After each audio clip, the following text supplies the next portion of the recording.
In today's program, Thailand's opposition parties plan to take legal action against the Prime Minister and his cabinet for alleged shenanigans during the recent no-confidence vote. Meanwhile, the government is considering replacing the current emergency decree with another law allowing the government to declare a public health emergency. Same but different. More details on these stories and many more coming right up.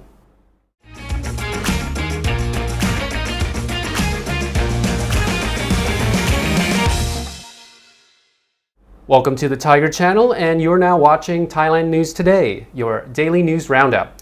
We broadcast Monday to Friday along with our other shows on the channel, including our talk show, Good Morning Thailand, and Thaiger Bites, where we respond to your comments and feedback. Now, in our first story, Thailand's opposition parties plan to take legal action against the Prime Minister Prayut Chan-o-cha and several of his ministers following last week's no-confidence vote that went in the government's favor. While Prayut and 5 of his ministers were expected to survive the vote, the chief opposition whip announced that 6 parties will pursue legal action due to a number of irregularities that arose in the debate that have not been addressed. One member of parliament accused the prime minister of paying some politicians 5 million baht to vote in his favor. The government has, of course, denied the accusation and has responded by, of course, threatening legal action. But the opposition whip says they have strong evidence in relation to the accusation and will file a complaint with the National Anti-Corruption Commission and the Constitutional Court. The whip also said Prayut and his administration failed to give clear answers to many of the issues raised during the no-confidence debate, including how much was paid for China's Sinovac COVID-19 vaccine and what the procurement details were.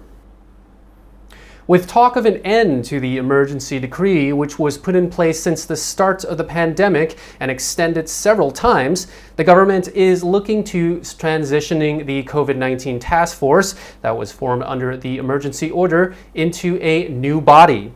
According to the Bangkok Post, the government said the Center for COVID-19 Situation Administration, or the CCSA, will continue its role of leading the country's efforts to contain COVID-19. A new disease control law will replace the emergency decree, and a new COVID task force will form under the new law. Deputy Prime Minister Wisanu Krungam says the new law will give the government power to declare a state of public health emergency and invoking the General State of Emergency Order, which he says covers terrorism and mass unrest, but isn't a good fit for a public health emergency. From next Tuesday, health officials in Bangkok will replace the protocol of 2 doses of the AstraZeneca vaccine with 1 dose of Sinovac, followed by a dose of AstraZeneca. According to a Nation Thailand report, the Bangkok Metropolitan Administration says the policy is in line with guidelines issued by the Public Health Ministry for provinces classified as dark red zones with high COVID-19 infection rates. Now, the reason for the policy shift is the gap between vaccine doses. A 12-week gap is required between 2 doses of AstraZeneca, while just a 3-week gap is required between 1 dose of Sinovac and 1 dose of AstraZeneca. It's hoped that the shorter gap will boost immunity quicker, allowing for more disease control restrictions to be lifted. The Thai government has also approved a 4.25 billion baht budget to purchase another 12 million doses of the Chinese Sinovac vaccine in order to carry out this new mix and match vaccination program. The doses are expected to arrive within the next month or so.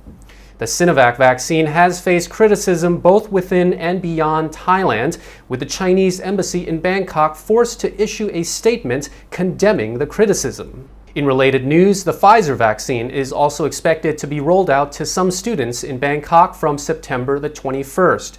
In order to qualify, students will need to provide confirmation from a doctor that they have a disability, illness, or chronic condition, or that they are obese. Meanwhile, Thailand's Food and Drug Administration is considering approving a second Chinese vaccine, Sinopharm, for use in children over the age of 3.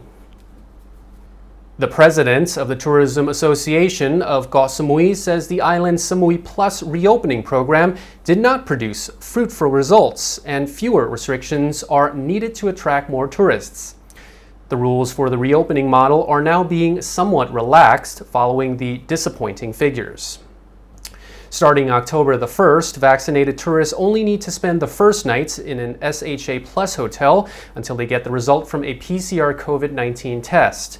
The Bangkok Post reports that tourists will also be allowed to roam Samui and neighboring Koh Phangan and Koh Tao freely without having to stick to a sealed route as previously mandated.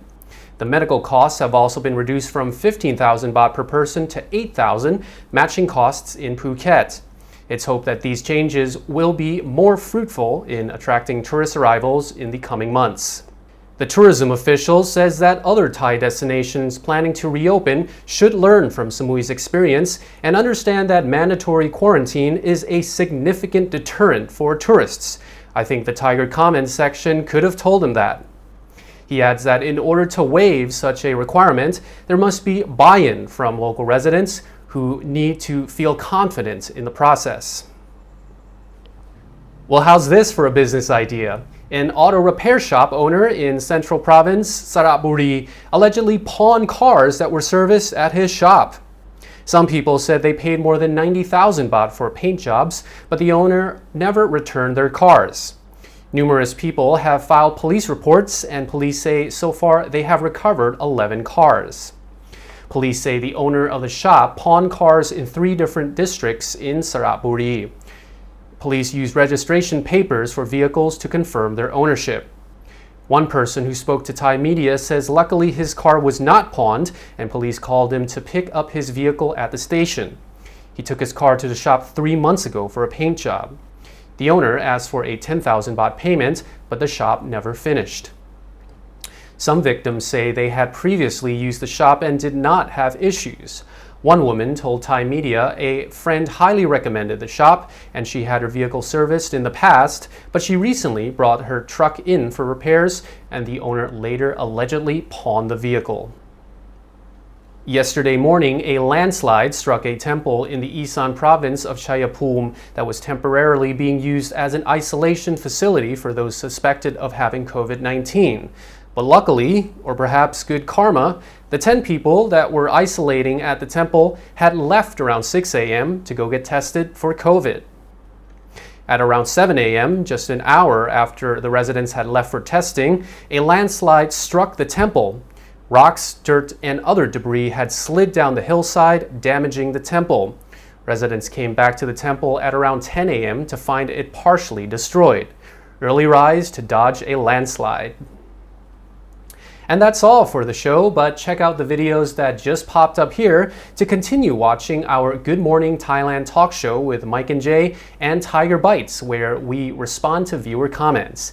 And Thailand News Today will be back tomorrow, so I'll see you then.